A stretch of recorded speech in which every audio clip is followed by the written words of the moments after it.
Le musée épiscopal a depuis toujours effectué des recherches sur la cathédrale de Vic,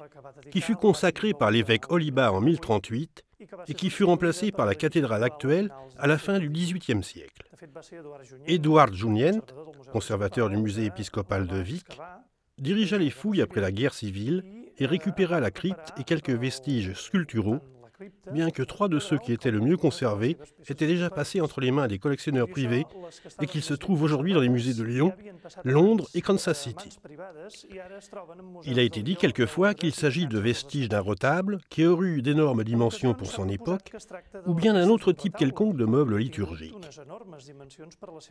Mais aujourd'hui, l'hypothèse la plus plausible est qu'il faisait partie d'un portail monumental.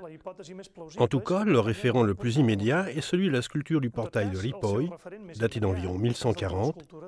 et c'est pourquoi les reliefs de Vic sont attribués à un atelier dit de Vic-Ripoll, actif dans les décennies suivantes. Il est impossible d'affirmer qu'à Vic, on a suivi la même structure de portail qu'à Ripoll, mais les pièces conservées peuvent être interprétées en fonction d'un programme iconographique fréquent dans les portails sculptés qui font leur apparition au XIIe siècle. Le fidèle, en entrant, pouvait contempler une image de Dieu entourée du tétramorphe, d'anges, d'apôtres et de prophètes, c'est-à-dire une image de la liturgie céleste, qui est en réalité ce qui est évoqué lors de la célébration dans l'Église. La vie de Saint Pierre, à qui la cathédrale est dédiée, donne aux fidèles un modèle de sainteté et en même temps un argument de l'autorité des prêtres. Et d'autres éléments, comme les animaux monstrueux des chapiteaux, pouvaient constituer des avertissements contre les dangers du mal.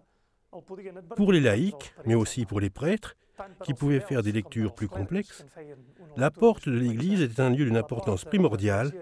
et c'est pourquoi elle était ornée de décorations d'une grande beauté et de haute qualité.